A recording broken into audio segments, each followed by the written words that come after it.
Guys, ready for your headliner tonight? Before Howard Stern. Let me grab his name.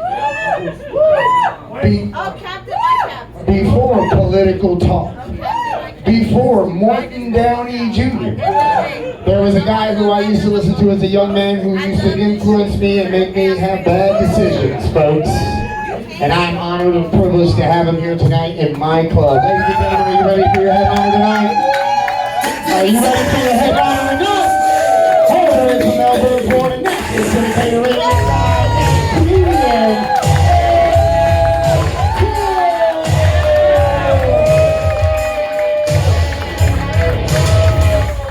Good night.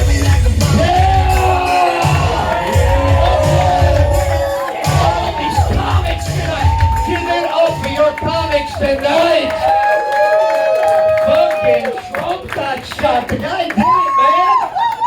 And I'm like, you gotta finish the story. The bullet bounced off and hit Lois Lane. Can you believe it? Right there. Right there at the rally. Damn. Wow. So I heard about the Walmart bags. Did you hear that be talked about? Walmart bags. You know, this is a big thing now with the bags. You can't have a plastic bag, you. No plastic bag for you. Yes. You know why? Because you like the plastic bag. Yes. I fucking love the plastic bag. Reuser? Come on, reusers? Really? I have not bought a garbage liner in 10 years. Boom, boom. Double bag everything at Winn-Dixie. Boom! Boom! Put that on the bottom of the planet. Boom! Boom! Say, well, you're a pretty angry guy about Walmart bags. Fuck that And bag. Tyll, talk show guy, angry about the Walmart bag. Why? Why would I be angry? I'm old enough to remember we're getting rid of the paper bag. You can't have it anymore. Why? Because it gets wet with your mother's meat from the butcher and it breaks. I love plastic. Woo! It's fantastic. But can't we pay somebody to go down to fucking Antarctica and vacuum that shit up? Woo! It's called recycle. Oh, you want to recycle it when I'm bringing the bag back, but you don't want to go down to Antarctica. Plenty of plastic down there. Why don't you just suck it up and recycle it? Ed Tyll fixing the world. Plastic, done. Done.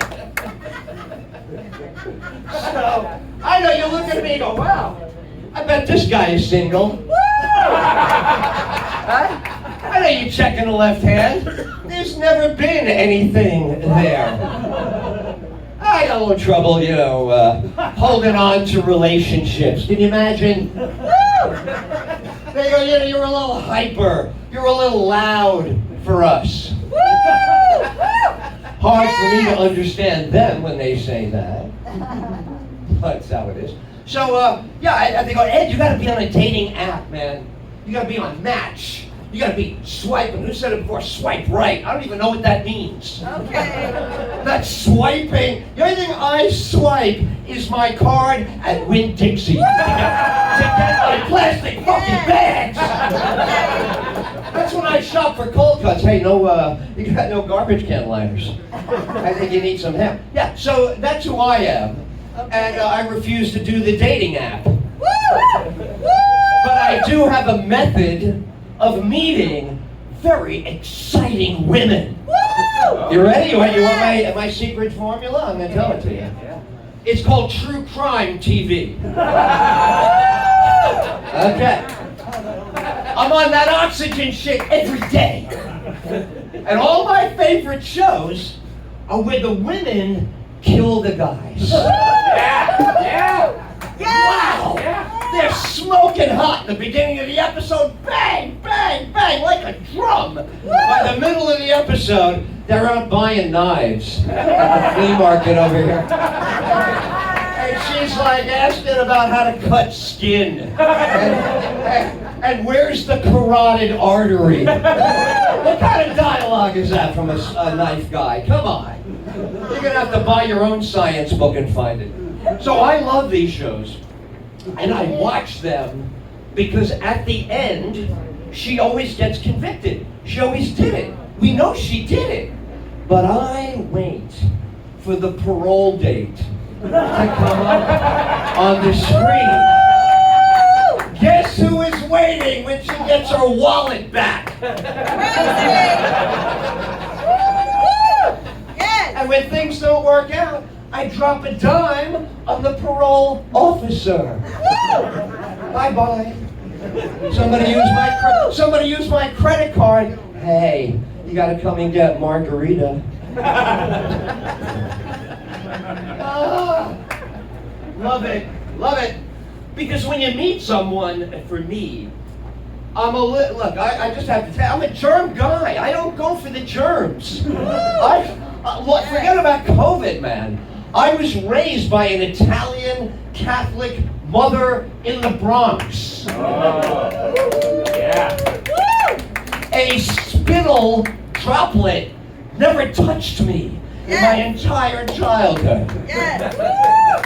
Then, of course, I got on the New York City subway, and you could moisturize with other people's lubricants. You know what I'm talking about? They put it over here and they rub it over there, and before you know it, the train stops short, and your face is planted right on there. You are involuntarily moisturized. When the moisturizing hits, skin cells, they're like, I thought we were gonna die tomorrow and get loofing right off the face. No, we were involuntarily moisturized. And if you're gonna moisturize me, please put emulsifier in it. I wanna be emulsified while I'm moisturized. I like skin. You tell I'm into skin, I'm into bags. Plastic bags, I'm into skin. But I'm a little pissed off about a guy I used to trust. It's a guy I thought we all knew. Dr. Scholl. America's podiatrist. The man who cured my mother's bunions with that pad with the hole cut in the middle. They put it right on there. And then I would accidentally step on her foot. Ah! My bunion! Don't worry. I'll run down to the store and get you Dr. Scholl. But he's a greedy fuck, this guy. I don't like Dr. Scholl anymore. Because he's not just into feet. If you're going into feet, stay with the feet.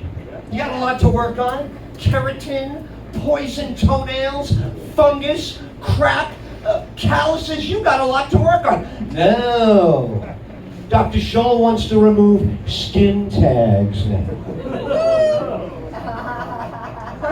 What is this? How did you learn dermatology just like that?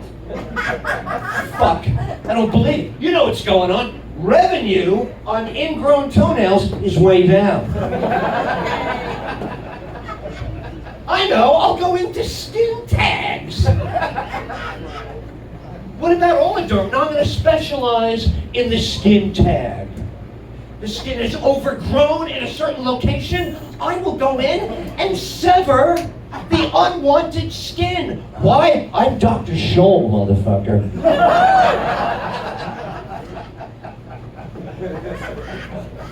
So, you probably get it. You've seen a lot of comics up here tonight. It's not easy being us in the real world.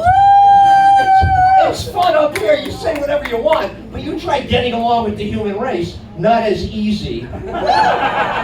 So, I would always get dates off of the shows. I would never get like a regular date. I would always get somebody in the back of the room. She's had about 5, beer goggled up. You know, when a beautiful girl has beer goggles, I'm 6'2", 215. Look out, dude! If you don't have anything to drink, I'm 5'6", waste of time. What am I gonna do with this guy? Look at him, he's a shrimp. So, true story, she comes up to me after the show, she goes, that was very funny. I go, oh, thank you. And honestly, the angle, she's 6'4", 185. I'm 5'6", 120. So she puts her hand down to me. I reach up, and it looked like Bullwinkle and Rocky are walking out of the bar. There we are, right? Takes me around the corner. This is anybody been to Greenwich Village? Talk a lot about New York. Yes. I'm a New Yorker, born and bred in the Bronx. You know, I got the bullet holes to prove it. I got powder burns in places you've never seen them. That's the Bronx. But anyway, she's a Greenwich Village girl, lives around the corner from the club. I'm like, cool, yeah, let's hang out. Yeah. You can crush me like a wrestler. Am I gonna say no? You'll forearm me into unconsciousness. No, I'm with you. So I walk around the block, and we get to her apartment overlooking 6th Avenue and all the sex shops and all the, wild, crazy, all on 6th Avenue. So she throws open the window. It's January. She throws open the window, puts on the Rolling Stones, and starts singing Sympathy for the Devil out the window. And I'm thinking marriage right here. I'm thinking, this is the woman you haven't met, but her upper torso is out the window right now in the middle of January. So I'm like, all right, I'm good with that. I'm watching the rest of her that's not out the window. And she comes back in after a chorus of the Stones, says, I need you to run across the street and pick up something for us. Woo! Wow, right? Yeah. And we're not talking decaf here, right? It could be decaf, but it's not going to be. I said, sure, what do you need? Would you grab us 2 dildos?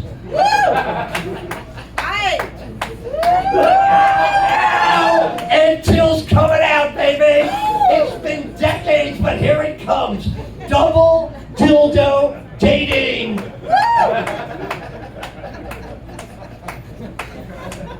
So, like a very good, obedient Catholic boy, Catholic right here. Yeah. Yes. I've served a few masses in my day. I know what's going on here. So I go into the store with a little Indian man. This is an X-rated store. They got all kinds of costumes, masks, whips, chains, all. But I'm at the front, and the little guy says to me, yes, how can I help you? I said, I need 2 dildos. Oh, very good, sir. I have a whole wall. Superman dildo, Batman dildo, Homer Simpson dildo. Whichever dildo you want, I have. I said, just give me 2 different ones so I can tell them apart in the dark. I just want to distinguish.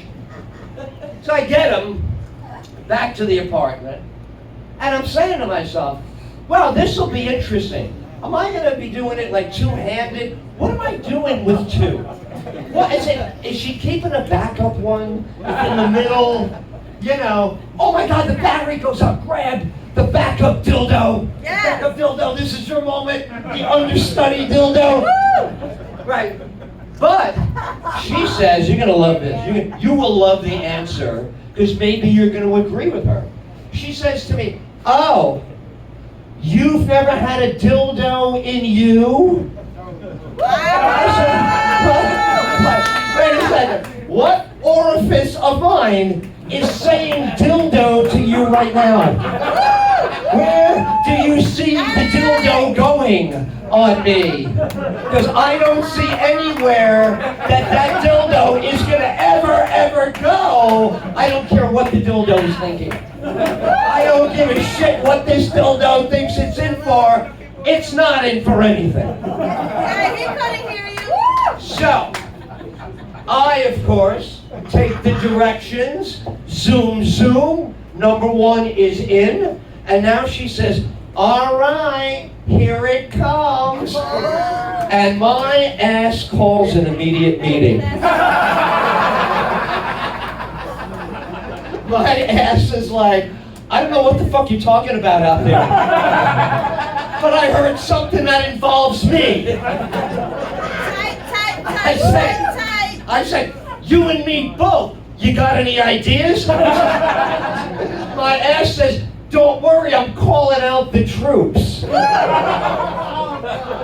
she gets the dildo, right? She's ready to go. Oh, baby, she's waving that dildo like it's going to be the greatest dildo entrance of her life, but she has no idea what she's in for down there. She tries and immediately hits the gate. She didn't even get to the house. She did not make it to the house. She got stopped at the gate, but she pressed on the gate. She wasn't taking no for an answer, and the gate gave way. Everybody comes out of the house with shotguns now.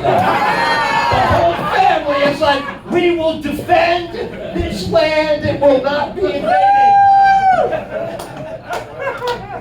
She's 6'4", $185. Yes. She's got forearms like a UFC wrestler, like a professional killer of her arms. So she presses on the dildo. And my troops strengthen the border. And she presses again. And my soldiers are screaming. They're holding on for everything they have.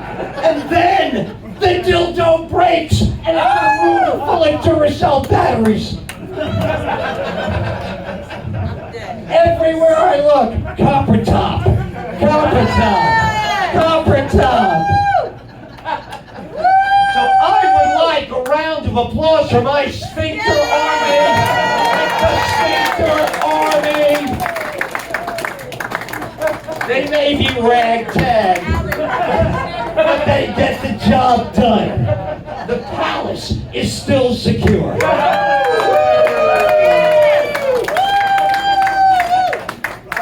Safe it.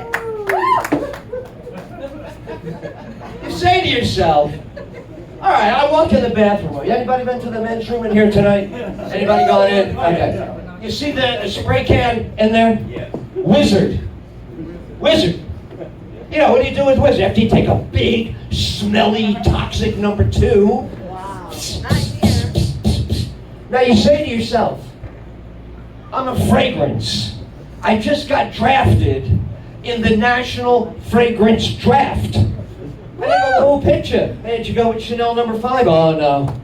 Did you go with Aqua di Gio? No. For the men? No. Woo! I got picked for Wizard. My whole life now, living in a can, waiting for someone to take a disgusting, defecating moment of their life and walk away from it. And while the can is bending from the smell, the metal can't even stay together, though, coming apart, out comes a squirt of whiz. Woo! Now, we have a lot of veterans earlier. We definitely recognize the great sacrifice. My uncle was a fighter pilot, and I believe that the Wizard molecules are also like fighter pilots. Yes. But it's like fighter pilot at the end of World War II, and you're the Japanese. Nobody's coming back. So the guy flushes, and a plume of smell comes up, and there's the Wizard molecule fighting and trying to stop it, and he inhales as much as he can. And he goes down fighting. Why? Why does the Wizard molecule die right on the bathroom floor? Why? 2 words: Taco Bell.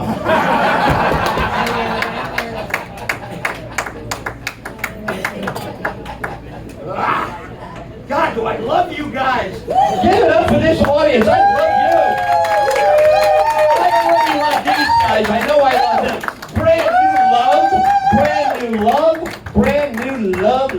love, extra old-fashioned love for my friends in the back, but love you. So I don't know, I like education. I'm a crazy guy. You get that vibe? Oh, no, by the way, before I begin, sir, I wish I could wear a tank top and shorts the way that you do. All my life. Try a tank top, Ed. Put some shorts on. Never gonna look as good as this thing. Give it up for this guy's physique. Man, you know what you got there, don't you? You know what you got, right? Yeah, you know what you got. Even though he takes a lot of Advil, don't worry about it. So do I. Aleve. Yeah, I gotta get Aleve. My mom's, Edward, do you have any Aleve? I go, Mom, I got Advil. No, it has to be Aleve. Your father can't have anything but Aleve. Why? Because Daddy watches the TV commercials and he thinks it's cheaper. Daddy's right there. Speaking of cheaper, I gotta stick one in here. I wasn't gonna tell you, but I'm gonna tell you because of them. I'm a kid. We go on vacation. You ever go on vacation like long time ago when you were a kid? Yeah. Okay, so we're in the car, my old man, and it's the end of the day. Driving all day. My mom's tired. Ed, let's pull in somewhere. Holiday Inn. I don't know about Holiday Inn, my father says. What do you mean you don't know about Holiday Inn? Holiday Inn's fine. Nobody gets murdered in Holiday Inn. Holiday Inn is nice. You've seen it. I don't know about Holiday Inn. Stay in the car with your mother. I'm going to find out how much this joint costs. So he comes out. I'm like, Dad, are we staying at the Holiday Inn? Nah, it's a ripoff. Gets in the car. He didn't want to spend $19 back in the day. Okay. So now we get in the car. My mother's got to open the triptych. I don't know if you know what that is. Look at the fucking map. I'm sitting in the back like, oh my God, my parents are totally lost. I'm going to die and get murdered. We're in the middle of nowhere. But what place do we go to? What fit in the budget? The Quality Inn, baby! Come on, the Quality Inn had small soap. And it was wrapped in a piece of paper that said what? Quality Inn. And what was stamped on the soap? Quality Inn. I thought we were in a magic land. I'm a kid, I'm like, what is this? They make their own soap. What did it say on the towel? Quality Inn. Now you say, if you didn't want to stay at the $19 Holiday Inn, how much was the Quality Inn to pass? $12, and we used to get a $3 discount. $9. I know cockroaches that pay more than that to be in other hotels. I have stayed everywhere. Cockroaches have credit cards now too. I hate that. Quality, you gotta have Quality Inn, baby. And if you stole a Quality Inn towel, do you think the Quality Inn cared? Those were the thinnest towels ever. But they had that little impression that said Quality Inn. Wash your face with that. Yeah, you can exfoliate. They didn't have that word yet, but you could wash your face really well with the imprint of Quality Inn. So, I love it! So, I'm teaching many years ago. I had a radio show in Chicago, became a classroom teacher, taught them journalism, a lot of fun. I love teaching, I love teachers, I love school. So, I keep track of what's happening with students. Let's follow the student of 2024. It's a Friday afternoon, and Mrs. McGillicuddy, the music teacher, is knocking them back with some Grey Goose over in the band room. What is this? The music teacher's getting drunk over there. Boom, boom, boom. Yes. Then, the next week, Mrs. McGillicuddy does a few shots, but she walks by football practice. Oh. And she sees the boys. And she's doing shots. So on week number 3, where is the football team? In the band room with Mrs. McGillicuddy. Woo! Yes! One more time. Doing shots with the music teacher on a Friday afternoon. Where are my heterosexuals? Where are my heterosexuals? We thought about this every day. Please, stand in the sun so I can look through your dress. Please, go up a staircase so I can be at the bottom of the staircase. Please. But now, our dream has come true. She's doing shots, you're invited, and what do you think we're doing in about 5 minutes? Ho, ho, ho! Boom, boom, boom! And around the room, boom! They're going wild in there. And you say to one of these kids, oh my God, is this really happening? I wanted to write this to Santa Claus so many times, but I didn't have the nerve to say, please, get me an alcoholic music teacher that wants to have sex with half of my class. Could you please, God, I'll be really good, I won't curse. So, what always happens, because you and I, and we've seen these on the news, right? Teacher gets caught having a little nookie and, okay, so how do these ever come to an end? How do these episodes end?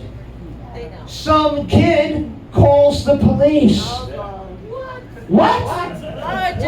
Hi, police, it's me. I go to school up the street. We're all having sex with my teacher. You have to come and stop it. The kids go, what are you, nuts? What are you, crazy? We waited for this our whole lives. And the kid says, I don't think you understand. What she's doing to them is a sexual assault. Whoa, a sexual, you mean she's holding them down and blowing them against their wishes? Is that right? Is this kid getting a blowjob and he hates it? He wants to stop. Please stop. No, I'll tell you what that is. And it's certainly not an assault of any kind. But having sex like that with your teacher on a Friday afternoon, that's what the Hindus call nirvana. Oh, thank you.